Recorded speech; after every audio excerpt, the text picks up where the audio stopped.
What's going on? It's Samantha from Lone Crow Adventures, the channel where we talk about all things camping, hiking, and backpacking. Today I've got a brand new tent to review. It's the Nature Hike P Series 4-person dome tent. I really put this tent to the test, and now we're going to find out if it was able to measure up. The Nature Hike P Series 4-person dome tent is a freestanding dome tent that features 2 crossing aluminum poles for the frame, as well as generous amounts of no-seam mesh on the tent body. The tent body is secured to the frame through the use of plastic clips, which hold the tent snug and secure. The Rainfly features a peak-to-ground rainfly with 2 entrances, as well as a trekking pole canopy option. The Rainfly is secured with ribbon ties on its underside and features braided, adjustable straps with plastic clips to secure the Rainfly to the tent body. The suspension system allows the pitch of the tent to be adjusted to accommodate varying terrain. The tent features 15 heavy-duty aluminum tent pegs, as well as 6 individual guy ropes to tension the Rainfly and add extra security for windy conditions. So this is a pretty standard dome tent in terms of its construction.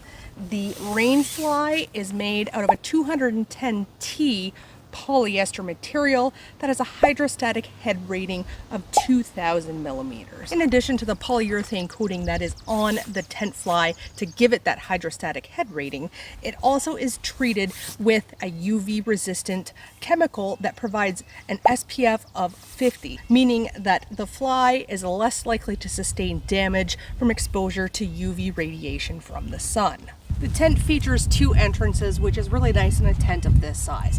We have the main entrance on the front that you saw that had the canopy, and we have a secondary entrance off of the back. And this has a nice zipper.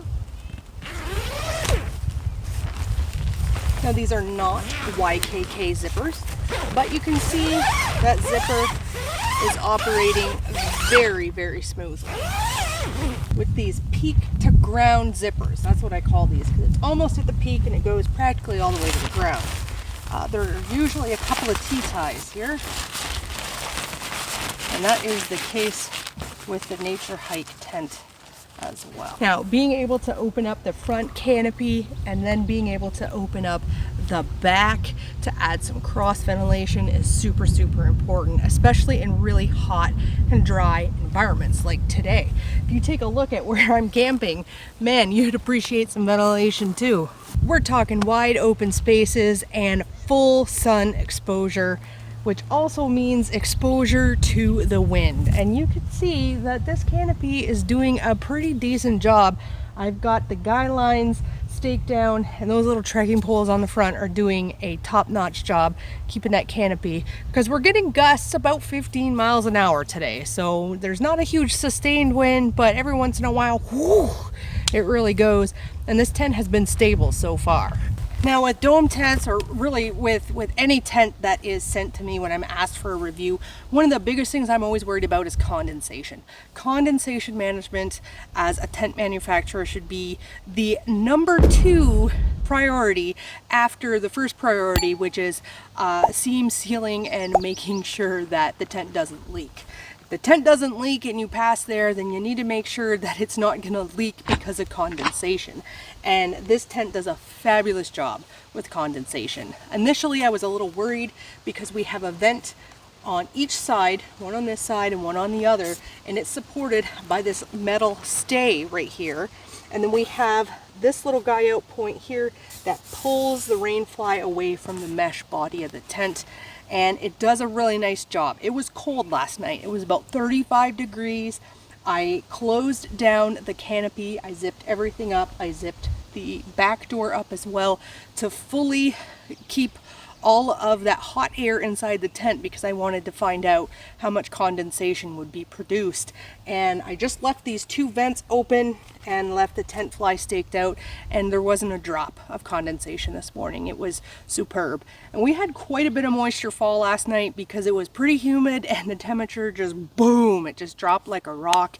And we actually had frost on the tent this morning, and it did a really nice job. I got nothing but good things to say about its condensation management. The awning is supported by a couple of trekking poles, and you can use whatever trekking poles that you want. I picked this level just in case we did get any rain showers in the early evening hours, which we did not. If you're using a canopy, one of the things you want to make sure is that you don't hyperextend the pole, because if you extend the pole too much, then the water is going to flow back towards the tent and it's going to collect in that top seam there, and you could get some leakage. So always make sure that, you know, when the rain falls, that it's going to kind of come down like this and it's going to shoot off the front of your tent. The other thing you're going to notice is that the door is completely a no-seam mesh. There is no polyester fabric at all with the door, which is great for ventilation. That's awesome. But when you're using the canopy, if there's, you know, a lot of moisture in the air, or even if there's like a light mist, there's no way of protecting the contents inside of the tent from the moisture on the outside of the tent when you have the canopy engaged. So I would have liked to see, at least on this door, if you want to leave the full mesh on the other door, that's fine.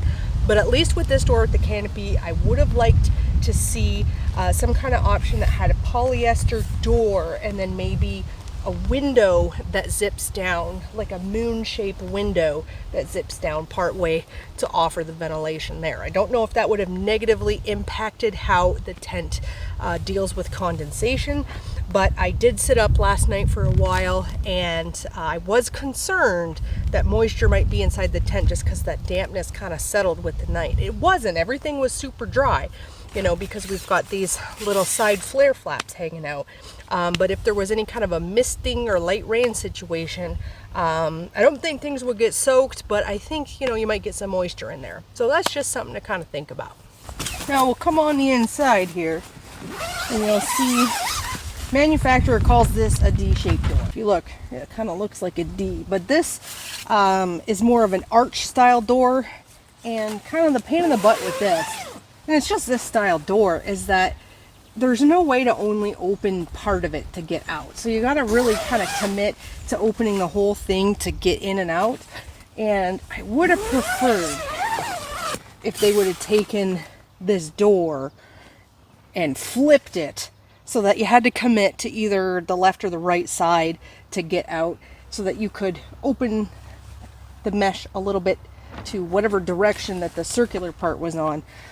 Just because when you have to open it up, you know, you could step over this, but if you have to open it up too much, you're gonna get a bunch of bugs and stuff. Speaking of bugs, spider right there. Okay.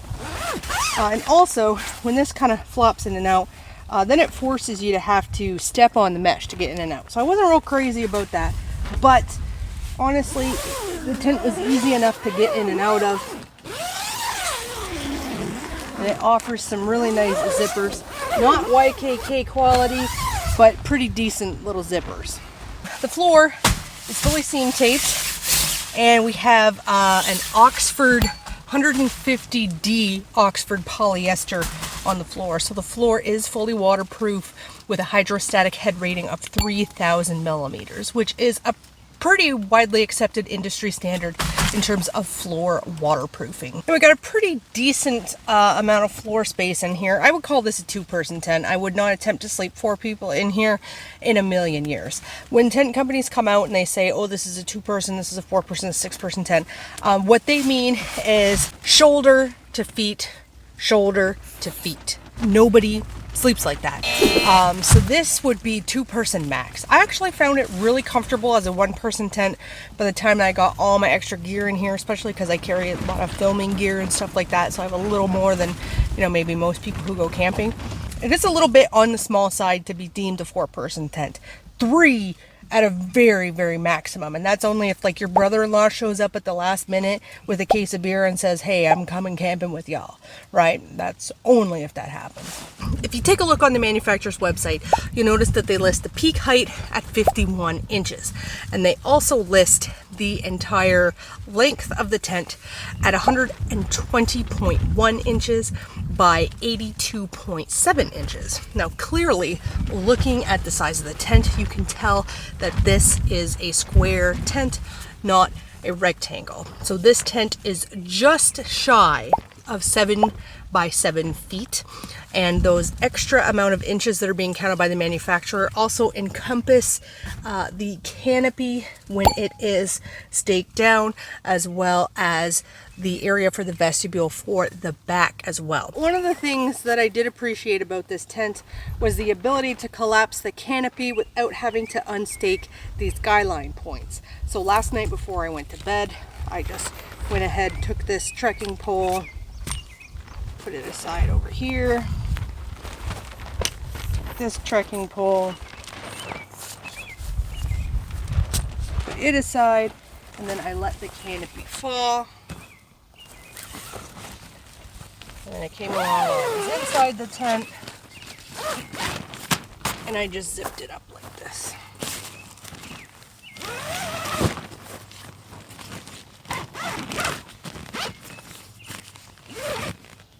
So it's nice to know that you don't have to take those stakeouts to close the tent up. One of the things that I really appreciated about the Nature Hike P Series 4-person tent was how quick it was to put up. So I put it up last night for the first time. I hadn't even seen the item before. I was able to unbox it pretty rapidly and get the tent set up and staked out within about 10 minutes. I would love to be able to comment on the waterproofing on this tent, but I'm not able to do so because I just haven't experienced that. We've had a little bit of a drought here in the north woods of Wisconsin. There has not been a good time in the past several days for me to catch any kind of precipitation with the tent, so I can't comment on that. But what I can comment on is the craftsmanship that I see put into the manufacturing of this tent. I do see that, you know, we've got great stitching across all the different seams. Even the seams that are not seam sealed still have good high quality stitching. The underside of the fly, like so, right, is fully seam taped, and it's a generous seam tape. Sometimes when companies will put seam tape on the underside of the fly, you'll see it almost kind of like bunched up and looks sloppy. This is really nice. This is nice and uniform, and the seam tape actually extends a generous amount past where the actual sewing of the material is. So I'm happy to see that. I haven't seen any loose threads at all on this tent, and even on the areas where we have these stress points, like where these guy out lines are right here, I haven't even seen any errors with stitching or craftsmanship at all. So I would reason to think that this tent would be fairly waterproof.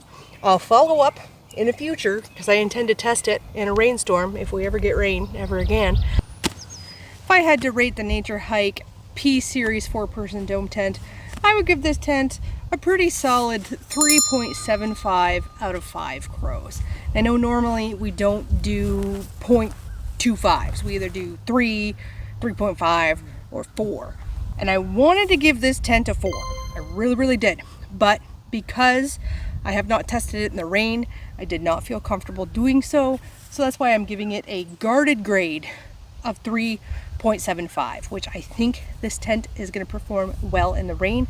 I just don't want to be on the hook for saying, oh yeah, it's not going to leak, without knowing 100% if it's not going to leak. So I will follow up in the future when I spend a rainy night in this tent to let you know how it performs. But in the meantime, let me know, what gear do you guys want to see me review next? I will buy it and I will review it. Comment down below and let me know. We'll see you on the next one.